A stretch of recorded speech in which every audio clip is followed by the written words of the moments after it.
Bonjour tout le monde, je m'appelle Zakaria et je fais partie du groupe Adastra. Et aujourd'hui, je vais vous parler du BGC, le projet de l'ordinateur de bord, surtout un an après le financement. Parce que, juste pour rappel, BGC était le premier projet à être financé par Fédération. C'est un honneur, mais c'est aussi une responsabilité. Voilà, ouais, je fais partie d'Adastra et Erwan tout à l'heure a déjà présenté ce que c'est Adastra.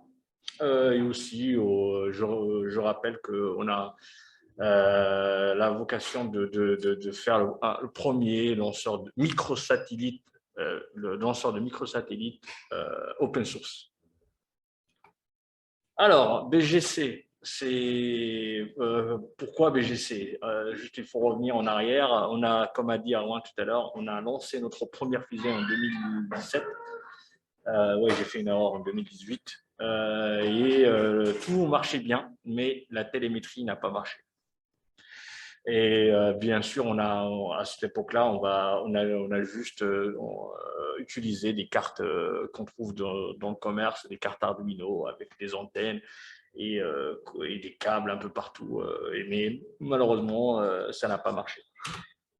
Alors, après, on a décidé de faire une autre propre carte, de se lancer dans le design électronique. On a fait une V1 qui était un peu plus grosse, une grosse carte qui contenait tout. Et au moindre problème, par exemple, le LoRa ne marchait pas, et il faut refaire tout le circuit. Parfois, en fait, il y a des interconnexions SPI et compagnie. Alors, au final, on a décidé de partir plutôt sur de la modularité. Modularité, ça veut dire chaque carte, elle est autonome. Et du coup, on peut superposer les cartes pour avoir plus de fonctionnalités. Et on peut avoir plusieurs stacks et chaque carte elle fait sa propre fonctionnalité.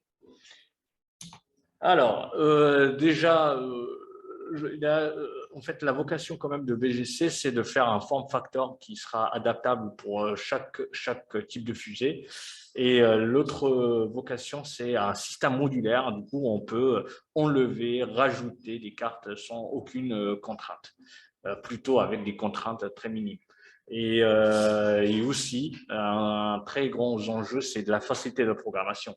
Parce que parfois, en fait, un mécanicien, il a juste besoin d'une facilité de programmation. Il n'a pas de notion dans le développement software.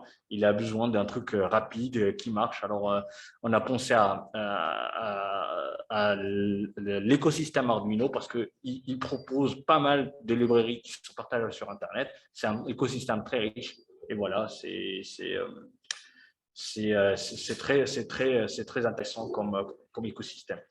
Et un des objectifs aussi de BGC, c'est d'utiliser des composants qui sont fiables, surtout résistants aux vibrations, parce qu'avec un vol de fusée, il y a pas mal de vibrations. Et avoir aussi une clock, c'est celui qui va cadencer en fait tout le système, une clock très stable qui peut supporter des accélérations très fortes. En l'occurrence, sur BGC, sur Betelgeuse, sur Andromède, on aura une accélération de 12 G et on avait prévu au départ 16 G. Et aussi, une particularité de la carte BGC, c'est qu'elle supporte aussi, si on désire, une carte dédiée que pour faire des calculs. Ça nous va permettre de faire des calculs en temps réel, des quaternions pour pouvoir faire la fusée qui se positionne automatiquement et en temps réel. Va avoir sa position et aussi faire le autoguidage, par exemple pour le parachute ou autre chose, autre fonctionnalité. Et le dernier point, c'est une alimentation stabilisée, très intégrée, parce qu'au départ, on avait une alimentation vraiment externe et on a eu pas mal de soucis. Et là, c'est une alimentation plutôt dédiée. Alors, c'est ça, le BGC version 2. Là, il y a plusieurs blocs. Pour l'instant, il y a, comme je dis, la partie input-output, c'est-à-dire qu'il y a une carte qui fait que l'acquisition des données et les stocker sur une SD card ou éventuellement une mémoire flash, parce que si jamais la télémétrie ne marche pas, elle va stocker les données. Une carte computed, c'est elle, en l'occurrence, que j'ai dit tout à l'heure, qui permet de faire du calcul très intensif en temps réel. Et à part, il y a une carte PHY qui peut faire d'autres choses. Par exemple, le GPS, le LoRa, et un accéléromètre, tout ça. Et voilà. Alors, la timeline de BGC2. Alors, en 2019, on avait commencé la conception. En février 2020, on a fabriqué les PCB et en mai 2020, on a fait notre première demande de financement à Fédération qui a été acceptée. Merci,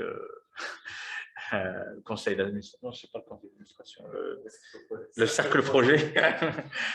Et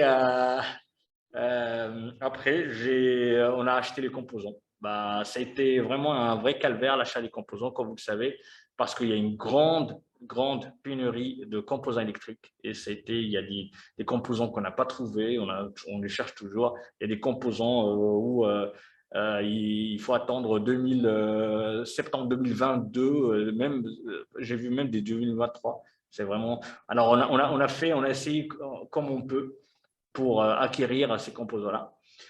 Et en décembre 2020, j'ai commencé le montage des composants. Et en 2021, c'est là où ça a commencé un petit peu, c'est le test, le debug et la validation de toute la carte. Et vous allez comprendre pourquoi c'était très un parcours de combattant. Et comme Erwan a précisé tout à l'heure, l'objectif de BGC, c'est de pouvoir lancer la fusée en Guyane en début 2022. C'est BGC, du coup Andromède, ça sera le premier test de BGC. Alors voilà, ça c'est les cartes, la fabrication de PCB. Après, voilà, les composants qu'on a achetés. Après, j'ai passé une nuit blanche à les trier, à la mettre dans l'ordre, dans un ordre bien particulier qui va m'aider après pour faire le montage. Et après, voilà, j'ai commencé le montage. Là, ce qu'on essaie de faire, c'est juste la pâte à braser. On essaie d'étaler la pâte à braser pour pouvoir après.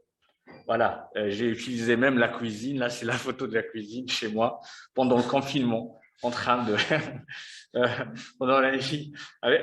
Derrière, là, vous voyez en fait un petit four. C'est pas un four à pizza, ça. C'est un vrai four pour les composants électriques. Et comme vous voyez dans la photo en bas à gauche, c'est la pâte à braser qui est étalée sur les pins. Là, après, on va mettre les composants électriques sur ces pins-là et on va mettre dans le four. Et ben voilà, après, j'ai passé encore une nuit, une nuit blanche à positionner les composants un par un et checker chaque composant que j'ai posé, je check que c'est fait. Et après, j'ai découvert qu'on a fait pas mal d'erreurs et on a mélangé parfois des références. Ça sera du coup pour la V3. Là, je ne sais pas si vous êtes pizza 4 fromages ou 4 ou, fruits de mer. Voilà, c'est les cartes électroniques. Une fois qu'on a mis les composants sur la carte, on les met dans un four. Et ce four, en l'occurrence, je vous ai dit qu'il était dans la cuisine. D'ailleurs, comme notre four traditionnel. Et à la fin, voilà, c'est le résultat de ce qu'on voit. C'est de première vue comme ça, on dit que c'est clean, mais malheureusement non. Il y a des bugs. Parfois il y a des ponts de soudure. Il y a pas mal il y a des composants qui chauffent. Il y a des courts-circuits. On ne sait pas d'où ça vient. Alors il faut C'est à ce moment-là que ça commençait le calvaire. Ça commençait vraiment les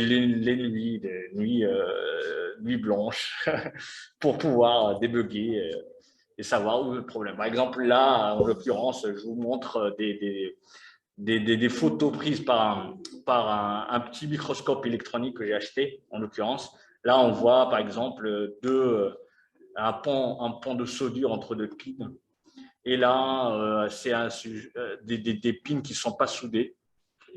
Et là, ça, par exemple, le composant, c'est un ATmega. J'ai passé presque une semaine. Ben, je ne comprenais pas d'où ça venait le problème. Et ici, sur la droite, en bas, on voit qu'il y a un pont de soudure qui n'est pas sur deux. C'est pas deux pins qui sont juste à côté, mais deux pins qui sont séparés par une autre pin. Alors, et pour pouvoir trouver ça, c'était vraiment un calvaire.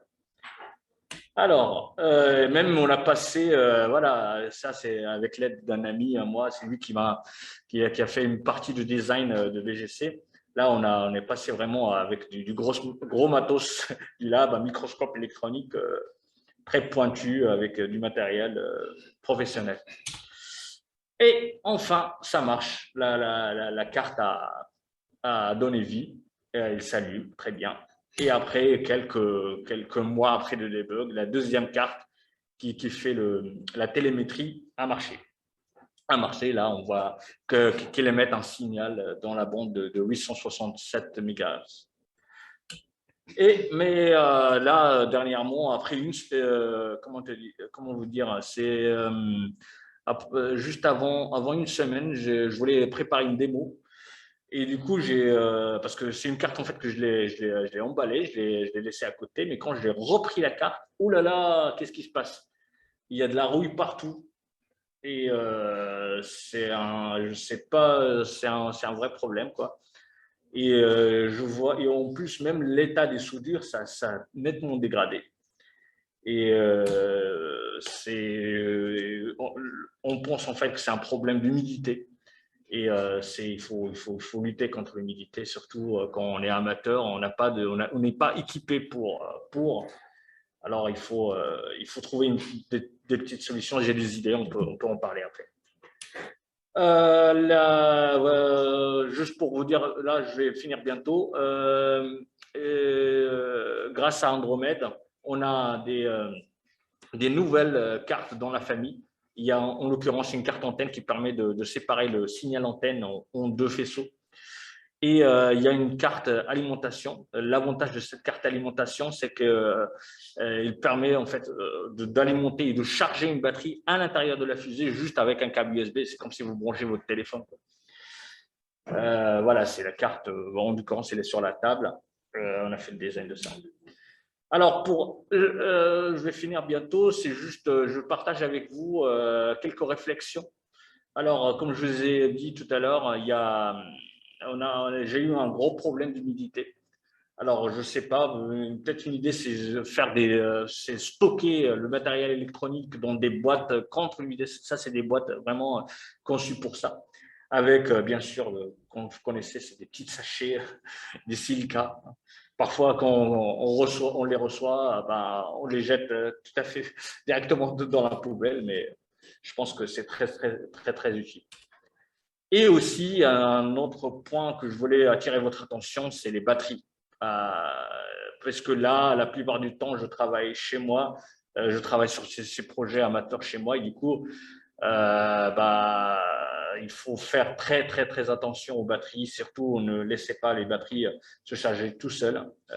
J'ai acheté, en l'occurrence, un petit sac pour stocker les batteries dedans. Comme ça on diminue le risque d'incendie. Et pour la pénurie, franchement, je ne sais pas. C'est un problème mondial. Reste peut-être sécuriser un peu les stocks et surtout essayer une fois qu'on trouve un composant, essayer de l'acheter tout de suite parce que c'est vraiment un problème mondial. Et la dernière chose, peut-être c'est une petite idée pour le cercle projet, parce que je me suis rendu compte en fait que pendant cette année-là où je commençais un debug, je finis le debug et après je passe à autre chose, ou par exemple j'ai d'autres contraintes familiales et compagnie, mais quand je veux reprendre le projet, bah, c'est table rase, quoi. Je ne sais pas d'où commencer, où j'ai laissé le projet. Et je pense que ça serait bien quand même que dans Fédération, on propose à ses membres une plateforme de prise de notes, de dialogue, de projet. Par exemple, en l'occurrence, Hackaday, je ne sais pas si vous connaissez, c'est un site très très bien pour les projets amateurs et ils font ça bien, ils ont une plateforme très très intéressante pour ça. Et le dernier point, c'est d'utiliser GitLab le plus possible et aussi pousser à chaque fois, parce que dernièrement, ça m'est arrivé une mésaventure. J'ai développé des trucs, mais je n'ai pas poussé sur GitLab. Mon PC, une semaine après, le disque dur, il ne marchait pas. Et du coup, j'étais vraiment très embêté en fait pour récupérer le code que j'ai fait. Alors, il faut essayer d'utiliser les plateformes de fédération qui sont là le plus possible. Et utiliser aussi d'autres fonctionnalités, par exemple la gestion des tickets et aussi pour pouvoir prioriser le travail à faire sur certains projets.